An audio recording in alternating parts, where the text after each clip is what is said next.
You Hello, said morning everybody. scoop. Welcome. I know. Hello, everybody. Welcome to the Buckeye Weekly podcast. Okay. One more time, Tom. All right, here we go. In a three, two, one.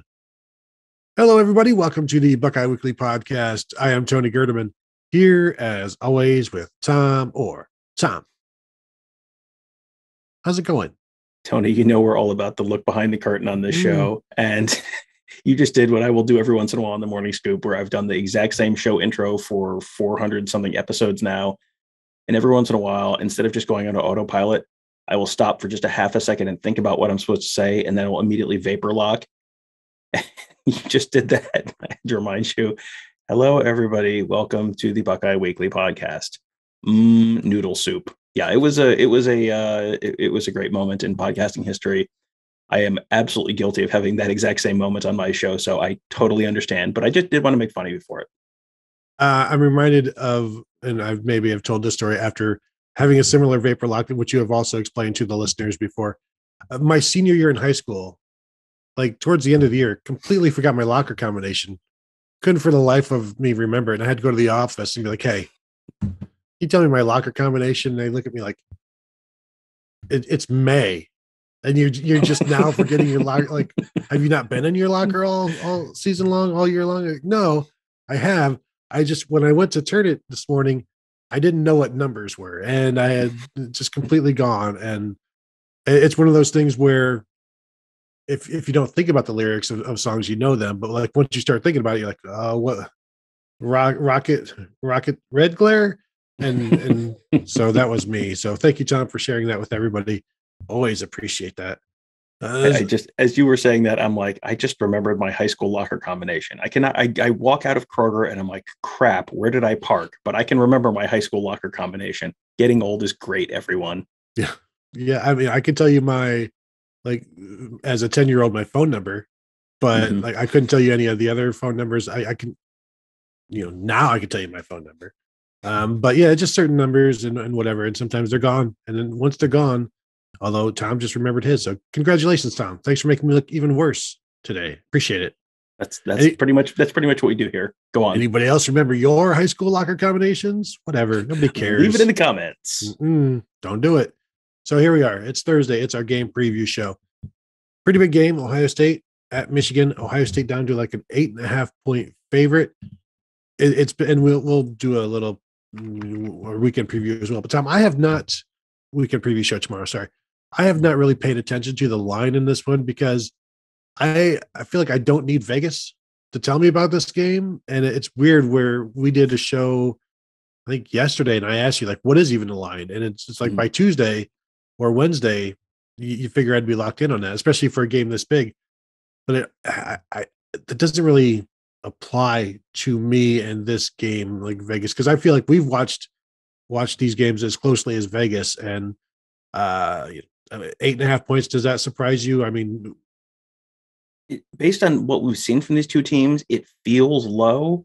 And I mean, Ohio State is going to be the public team here because Ohio State is coming off of just absolutely bludgeoning Michigan State into the ground last weekend.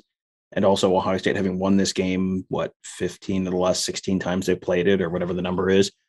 And so the line hasn't moved that much. It kind of opened around 8 and is kind of hanging around 8.5 or 8. And so it kind of makes me wonder who's putting all the money on the other side and what do they know that I don't know? Because it feels like this should be, Ohio State by 12, 13, not 8. And I'm sure the public money is pouring in Ohio State. So it does kind of make me wonder, what am I not seeing here that, obviously someone sees if the line would be moving more than that, more than it has. like an hour and a half ago, I wrote down the list of games that we'll talk about for Friday's show, and it was 8.5 then. Now looking at ESPN, the same site I got the 8.5 from, it's 8. And it's okay. If you guys think so, I feel like that's pretty low. But Tom, let's talk about this game. Let's start with the Ohio State running game, where the they've maybe been undervalued, underappreciated a little bit because of what CJ Stroud and the passing game has been doing.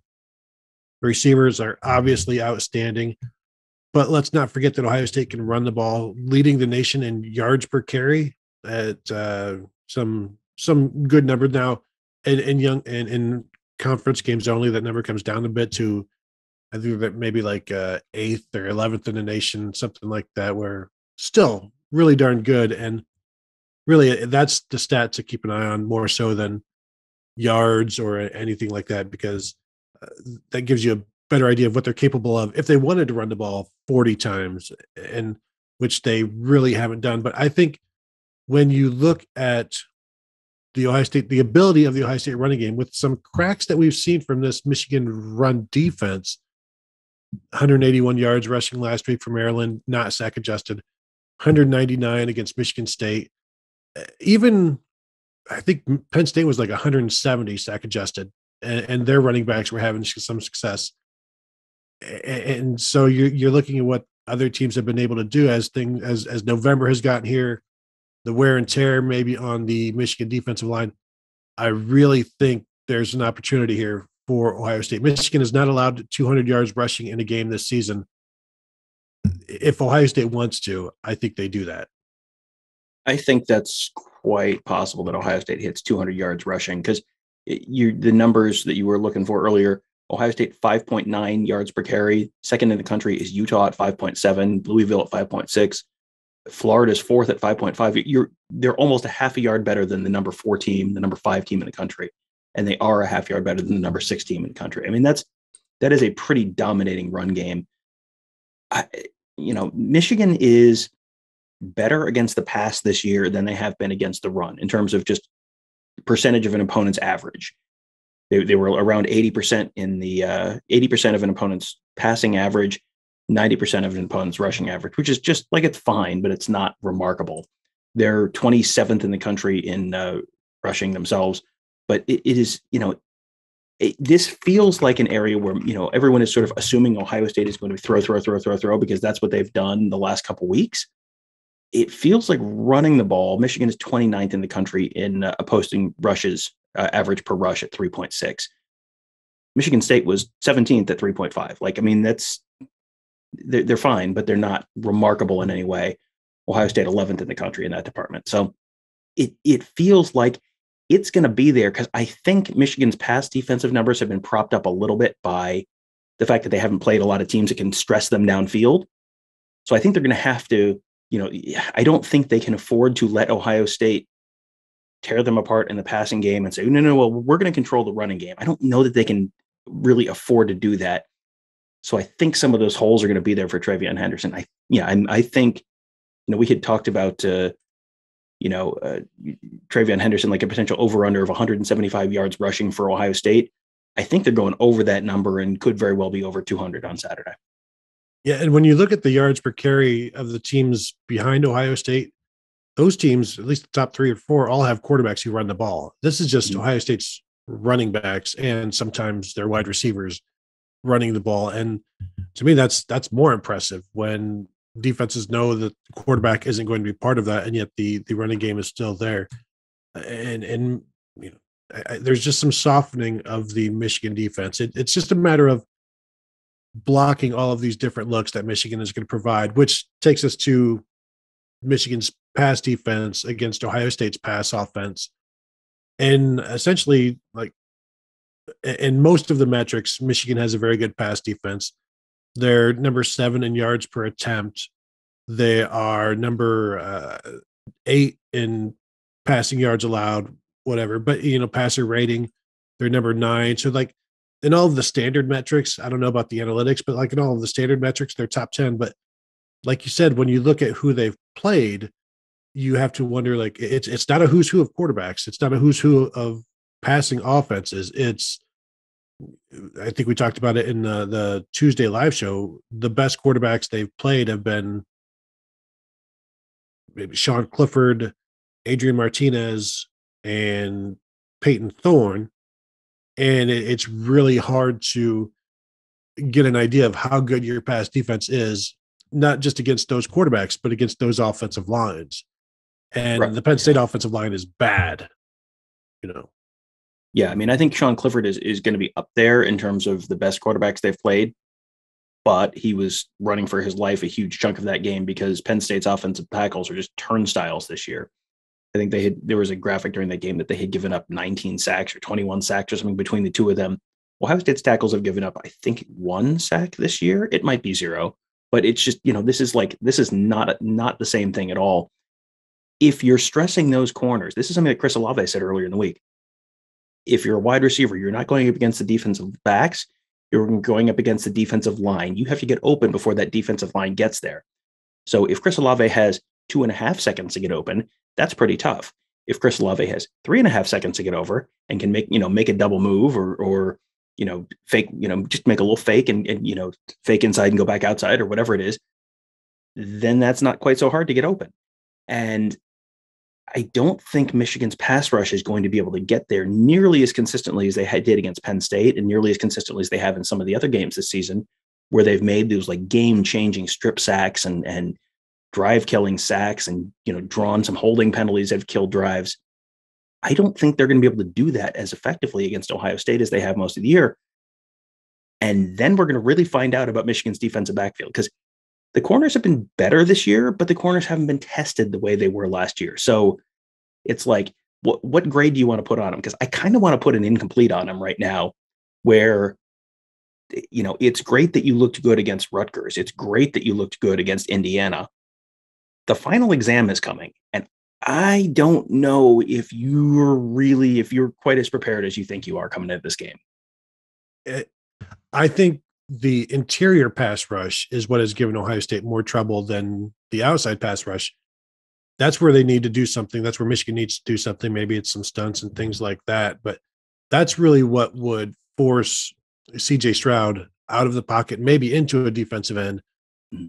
But we know when he runs, he's looking to throw, not always successful with that. But I really think it's that interior that is going to be, if Michigan wins, while we agree that Aidan Hutchinson and David Ojabo are going to be outstanding or are going to be a large part of this, I feel like the interior would be the major cause for a Michigan win, because then it's a complete defensive line effort and there's no real free space for CJ Stroud to exist in the pocket. And so that would create some inaccuracies, some timing issues, some concerns, some seeing ghosts. I think you need that interior pass rush to make that happen. And that's not something that Michigan is consistent at. Now, Chris Hinton, Mozzie Smith, they've got some other guys that they can disappear for long stretches, and both against the run and against the pass, they have to be present all game long. And Ohio State's interior linemen are pretty good as well. It almost feels like they need to attack Luke Whippler somehow. Just keep attacking him, whether it's blitzes or stunts, whatever. Keep his head on a swivel, and maybe you can make some inroads, because it feels like Thayer Munford had some issues. Paris Johnson has had some issues. Last couple of weeks, Tom, it feels like they've shored some things up, and they feel like a more cohesive unit right now. Throw Matt Jones in there as well. Well, and I had Ross Fulton on the Morning Scoop on Wednesday to talk about the Ohio State offense and what they did against Michigan State, why they were so successful against Michigan State. He talked about Michigan State doing something that Michigan will do with their linebackers as well, called mugging, where they basically will come right up to the offensive line, right up, over the center almost in a lot of cases, and then sometimes they'll back up and they'll back out. But it's just you're kind of trying to confuse the offensive line, show them more guys than they can block, and then they're not all going to come, but some of them are going to come. So you're trying to confuse them. The problem that Michigan State had with that was you bring those guys up. If CJ Stroud just takes one step back and just zips one out to Garrett Wilson or Chris Olave or Jaxon Smith-Njigba on the edge, well, those linebackers are out of the play. Those linebackers, even no matter how fast they back up, they're not getting back out there to tackle those guys. So, that's going to be something Mike Macdonald is going to want to do on Saturday. But I don't know if Mike Macdonald can do that on Saturday, because I think, you get into the spot where can those linebackers get into their drop zones, or can you just throw a little slant to Jaxon Smith-Njigba behind them and then boom, ta-da, you're out of the play because you're too far, you're too close to the line of scrimmage. It seems like a lot of the stuff that Michigan's going to want to do with their backers to try and create confusion for the Ohio State offensive line, you're talking about, they may not be able to do long term. That may not be something they can just lean on all game. And if not, okay, then does CJ Stroud have time like he has all season? Because he has not only had, he hasn't gotten sacked a lot, but he hasn't really been pressured a lot for the last couple months. he's had like big, lots of space in the pocket, lots of time. If he's got lots of time on Saturday, that is bad, bad, bad, bad, bad news for Michigan. Yeah, and I keep going back to the Mike McDonald. What kind of looks will CJ Stroud get? How often is that picture changing? I go back to the Penn State last play, 4th down, like 4th and 2, and everybody for Michigan was standing up and on the line of scrimmage. So Sean Clifford pretty much had no idea who was going to be coming, who was going to be dropping back. So he threw a 20-yard fade down the sideline to a receiver that wasn't Jahan Dotson because Jahan Dotson was out of the game. So he didn't know what to expect. So he's like, this is my best option to just throw a fade where I know probably only one defender is going to be.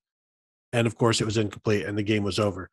So CJ Stroud's ability to handle what he sees is as important, more important than feeling the pressure or there being pressure. Because if there's no pressure and he still is having issues, go back to the Tulsa game where Tulsa just dropped and said, please throw it on us.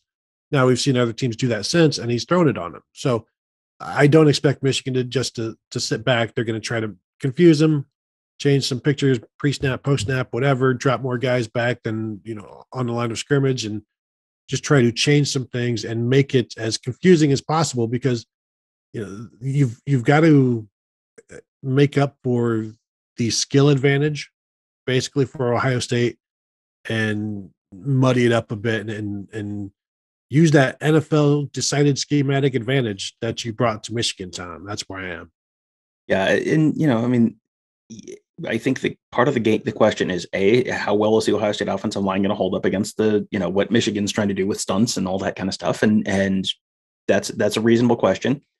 And if they get to CJ Stroud a couple times early, how will CJ Stroud respond to that? Because CJ Stroud has sometimes looked kind of uncomfortable, especially on the road in tight games. That is not when there is CJ Stroud in the first half against Michigan State, and then there is CJ Stroud at Nebraska. And those are not that. I mean, it doesn't look like the same player. If Ohio State can protect him, I think he could have a big day. If they get some early pressure on him, they get a couple hits on him, maybe force a turnover. That's where this game is potentially at least a 4-quarter game for Ohio State, which, then that's a position they have not been in a whole ton this year. So, but it's a position Michigan has not really been in a whole ton this year either. So that'll be interesting to watch. Tom, let's move to the Michigan offense. Let's start with the running game. This is a running game that after 3 weeks was leading the nation in rushing over teams like Army and Air Force. 3 straight 300-yard games against Western Michigan, Washington, and Northern Illinois. From that point on, they have averaged over 5 yards of carry in just one game this season. That was Northwestern, which is a bad defense. And you look at what they've done the last 4 games, no 200-yard rushing game. It was 146 at Michigan State in the loss. It was 188 against Indiana, 144 at Penn State, 151 last week at Maryland, coinciding a little bit with the Blake Corum injury, which you would understand.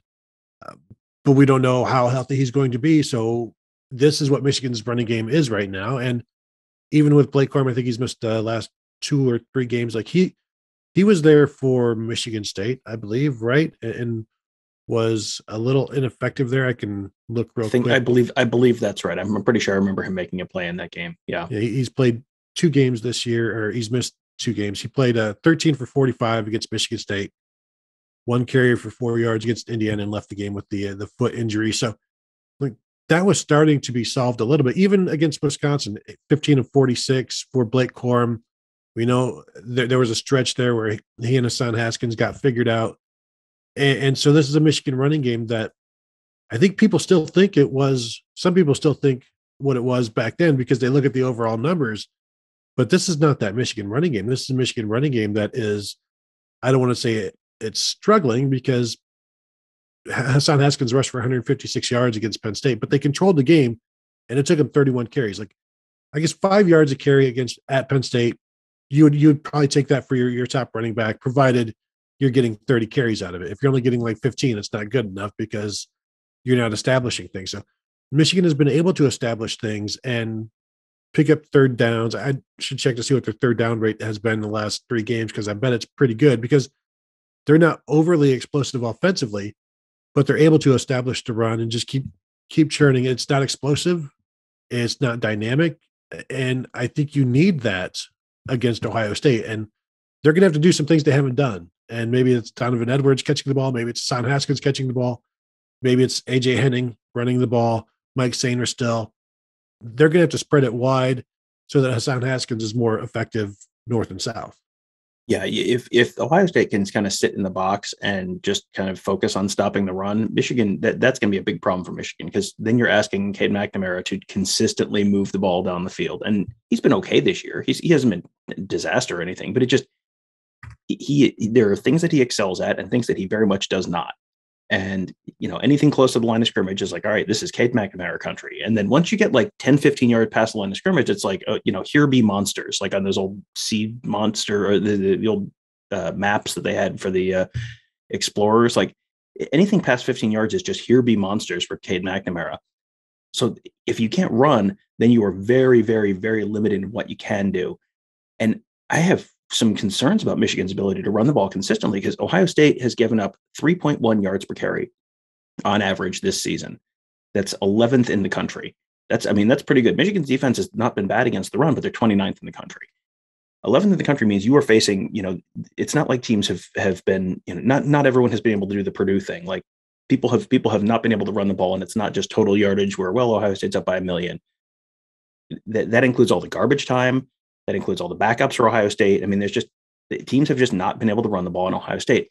If Hassan Haskins is consistently getting 2 yards a carry, if Hassan Haskins is 2.5 yards a carry, which is somewhere he has been against some of the better defenses they played this year, that's a problem, because then Michigan's off schedule, because then it's 2nd and 7, 2nd and 8, and it's 3rd and 6. That's, and then you can't run the ball. Then that limits your options in terms of the play calling options you have on 3rd down. And then you're one batted pass away from 4th down, and now you have to punt the ball away to Ohio State. I don't think Michigan's going to stop Ohio State consistently. So Michigan's going to have to drive the ball consistently, methodically down the field, because they don't have a lot of big playability in this offense. There's a lot of potential failure points for Michigan if they're not staying on schedule. A lot, they will convert some 3rd and 6s. They're not going to convert every 3rd and 6. You're gonna get a tipped pass. You're gonna get a sack. You're gonna get a holding penalty. You're gonna get whatever it is. That is not going to be a consistent way for them to win. I think it's just going to be one of those games where Ohio State's going to be able to score with a lot more ease than Michigan has. Michigan's going to score, but it's going to look harder. It's just going to be harder for them to get down the field and score, and that's where I think Ohio State's going to have a one big advantage. And a big part of that is just, I don't think Michigan's going to be able to run the ball consistently enough to really stay on schedule and have those 3rd and 2s instead of 3rd and 5s. Because if you just look at the stats right now, Michigan is 2nd in the Big Ten in rushing, 218.4 yards per game. In Big Ten play, however, they go from 2 all the way down to 6, and their yards per game drops 50.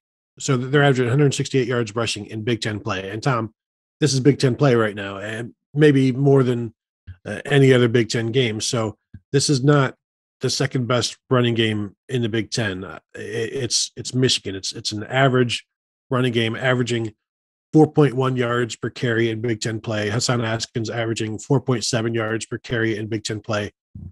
At this point, if Michigan can just reach their averages, that would be a success going against a team, a run defense in Ohio State that does not allow teams to get to their average. So if Michigan can reach their average, that would be a success. And I think they're going to need to do more than that, certainly more than that in the passing game. Let's move to the Michigan passing game right now, Tom, where I think they will need some successes like Nebraska had, some big plays. That way it just makes things a whole lot easier, and you can pick up 50 yards in one chunk and maybe even score on those plays. They don't really have the run after catch guys. Cornelius Johnson is mainly a catch and get tackled guy. Roman Wilson has the speed to do it, but he hasn't really been used in that way. AJ Henning can go 2 weeks without catching the ball or touching the ball as a slot receiver. Same with Mike Sainer still. He had a great catch the other day or last week. It was the only catch. Dalen Baldwin, we saw early on, kind of disappeared for half the season and then is now starting to pop up again. Like, they've got some guys, not necessarily anybody that nobody's going to show up on the all Big Ten list. Maybe Cornelius Johnson is an honorable mention in terms of receivers. But even with Sevyn Banks, if he doesn't play, like, I don't feel like Ohio State is at a disadvantage against Michigan's outside and even inside weapons. Well, and I mean, you didn't mention Andrew Anthony there, and he's someone who had he had the huge game against Michigan State, and then hasn't done a whole heck of a lot the rest of the year. I think he was just like Sainer still last week. Mm-hmm. He had one amazing catch, and it was like, wow, what did he finish with? One catch. Like, well, I mean, it was cool. It looked good, but one catch is not going to beat Ohio State. And you look at what Michigan has done through the air this year, and they are 33rd in the country, 8.1 yards per attempt, which is fine. But they're not, the loss of Ronnie Bell earlier in the year really, really, really hurt this passing offense. The fact that they didn't go to J.J. McCarthy earlier in the year, I think, is really, really holding this passing offense back. Because it's like, it's fine, but it's limited in what it can do. And if you're a little bit limited in what you can do on the ground, and you're a little bit limited in what you can do through the air, you're running out of options at that point. Again, everything has to go right for Michigan to drive the ball down the field, because they may hit a big play or two like Nebraska did. How many big plays is Ohio State going to hit? I mean, you figure Ohio State's going to go big play for big play with them. And it seems like Ohio State has a lot more options on offense, because Ohio State's offense has been substantially better than Michigan's this year. Yards per pass, Ohio State is 3rd in the country. Michigan is 33rd. Yards per rush, Ohio State is 1st. Michigan is 27th. Like, these are substantial differences. And then even yards per rush allowed, Ohio State's ahead of Michigan, 11th, and Michigan's 29th. So Michigan has an advantage in yards per pass allowed. They were 7th. Ohio State is 26th. So Ohio State has an advantage in 3/4 of the area of this game. That's kind of where we are. And that's why you go back to the beginning of the conversation. It's like, why is Ohio State only an 8-point favorite? Because you look at, they should be able to run the ball better than Michigan. They should dominate Michigan on the line of scrimmage. And as I've said 17 times, every time we talk about this game, every year we talk about this game, the team that averages more yards per carry in the game wins the game every year. Every year since 2002, the team that has averaged more yards per carry has won the game. Everything about the running stats and the rush defense stats suggests Ohio State should be able to run the ball better than Michigan. So does Michigan have such a clear, decided advantage in the passing game that will make up for it? I don't really see it. Like, they're going to move the ball some. They're going to throw the ball some against Ohio State. They're going to score some points. But I think they're going to get into the 20s, and I think Ohio State's going to get past the 20s. We know that this will be the best passing game that Michigan has faced. Where does Michigan's passing game rank? And even Cade McNamara, where does he rank? Because you look at I would say of their last 6 games, Ohio State has faced Talia Tagovailoa. Then Indiana's quarterback doesn't matter. Jack Tuttle, they knocked him out and whatever. Sean Clifford, Adrian Martinez, Aidan O'Connell, and Peyton Thorne. Like, 5 of those guys have an argument for being better than Cade McNamara in terms of what Ohio State is going to face. More dangerous. Cade McNamara is safer with the ball. That's fine. I think Ohio State is kind of okay with that, just keeping stuff in front of them. And as you said, get down into the red zone, and now let's see what you can do. I think Ohio State has faced quarterbacks in passing games like Michigan. And I think last week was Michigan has a better offensive line, but I think Michigan State's offense is similar in terms of potential and actually more explosive than Michigan's. And Ohio State did fine against that one.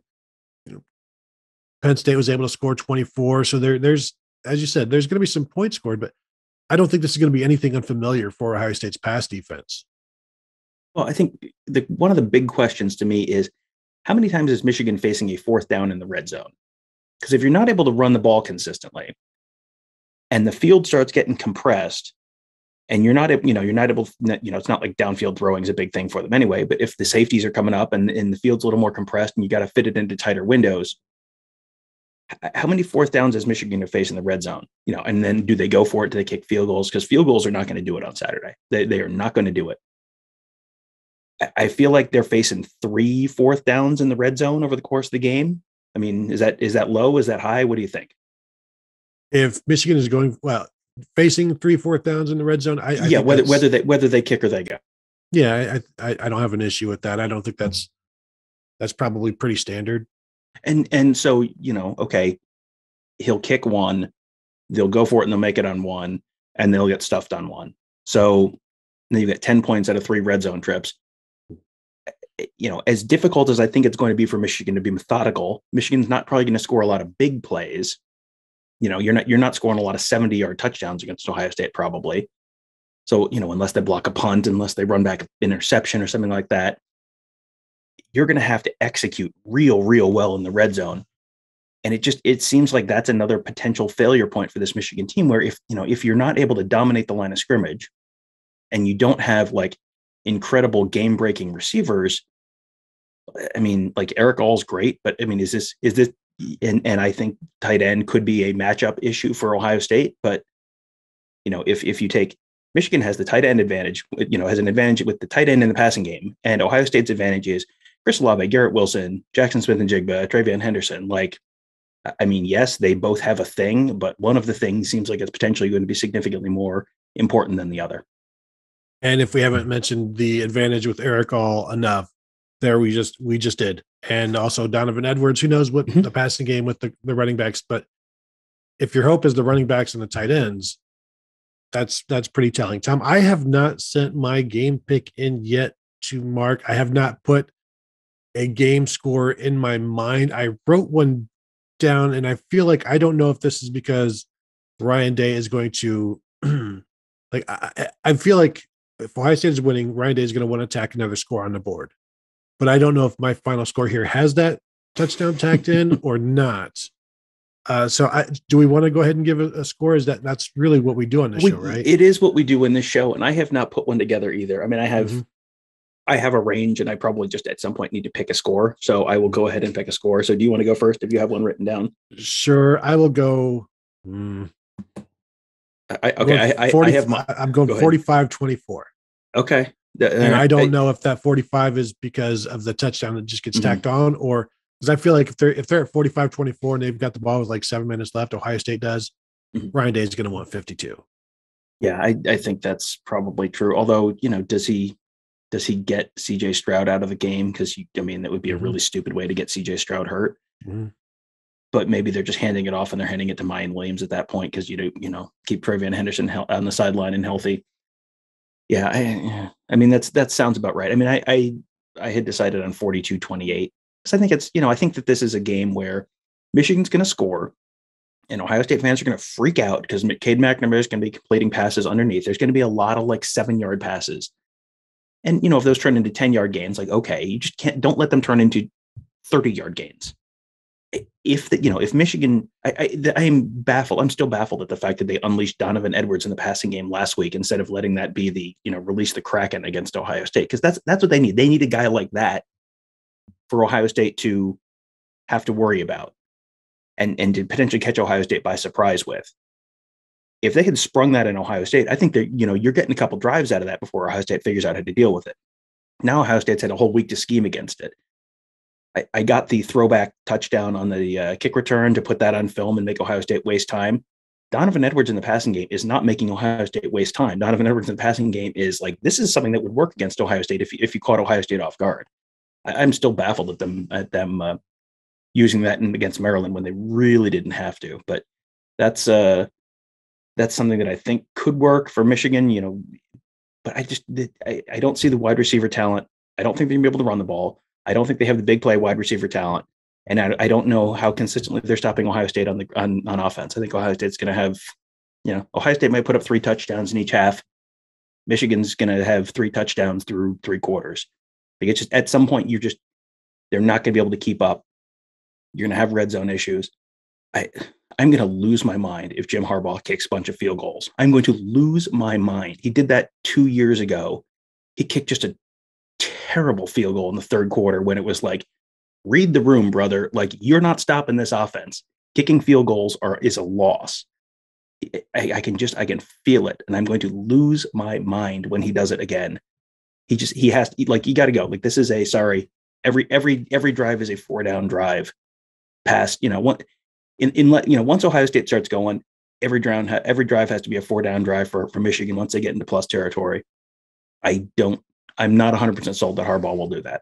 No, neither am I. It's just, it's hard to change your nature, even though he's done a good job of it this year, but the team has reverted back to what he is. Like, he got the team that he wanted this year, and you see in the results, which has confirmed everything that he has believed about football. And so I will probably continue to see that. So that will do it for this preview show. Hope you guys enjoyed it. Hope you guys are having a fantastic holiday.